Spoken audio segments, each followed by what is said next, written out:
हमारे खुदावंद यीशु की अंजील मुक़द्दस लूका के मुताबिक उसका 10वां बाब 17 से 24 आयत तक। उस वक्त वो 72 खुश होकर वापस आए और कहने लगे, ए खुदावंद, तेरे नाम से बदरूहें भी हमारे ताबे हैं।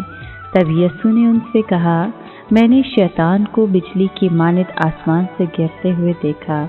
देखो, मैंने तुमको सांपों और बिच्छुओं के रोंदने और दुश्मन की सारी कुदरत पर इख्तियार दिया है और तुमको किसी चीज़ से ज़रर ना पहुँचेगा।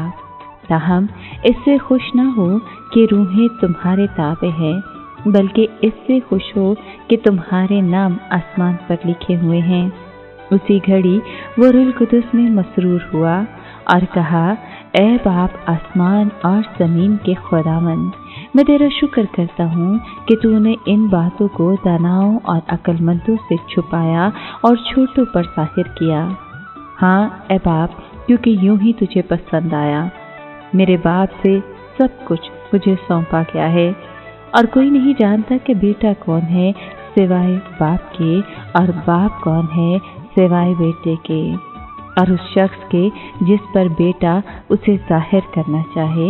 और अपने शागिर्दों की तरफ तवज्जो करके खास उन्हीं से कहा, मुबारक हैं वो आँखें जो ये बातें देखती हैं जिन्हें तुम देखते हो, क्योंकि मैं तुमसे कहता हूँ कि बहुत से नबियों और बादशाहों ने चाहा कि जो तुम देखते हो देखें मगर ना देखा, और जो तुम सुनते हो सुने मगर ना सुना। पाक कलाम के पढ़े और सुने जाने पर खुदा की बरकत हो, खुदा का शुक्र हो।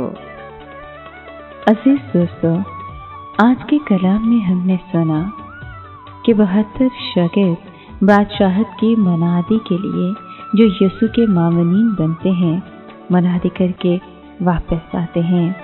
लेकिन इससे बढ़कर ये बात भी काबिल गौर है कि वो हर गांव और शहर में दो दो करके जाते हैं, क्योंकि हर गांव और शहर में जाने का मतलब लूका का आलमगीरियत पर यकीन रखना था, ताकि तमाम कौमें, गांव और शहर के लोग एक खुदा को माने और एक ही खुदावंद को जाने और सब एक हों, खुश और खुशहाल जिंदगी बसर करें, एक दूसरे को मख्तूनी और ना मख्तूनी होने से रद्द न करें, बल्कि खुदावंद में शादमान रहें।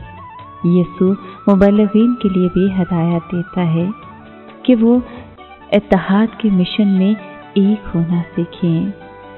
खुदा का कलाम सुनना और सुनाना एक अहम जिम्मेदारी है, क्योंकि इंसान को उसके अमाल का अजर मिलेगा। आइए हम भी खुदावंद के कलाम को सुनने और सुनाने वाले बने और हकीकी मायनों में उसके शागिर्द बने। आमीन।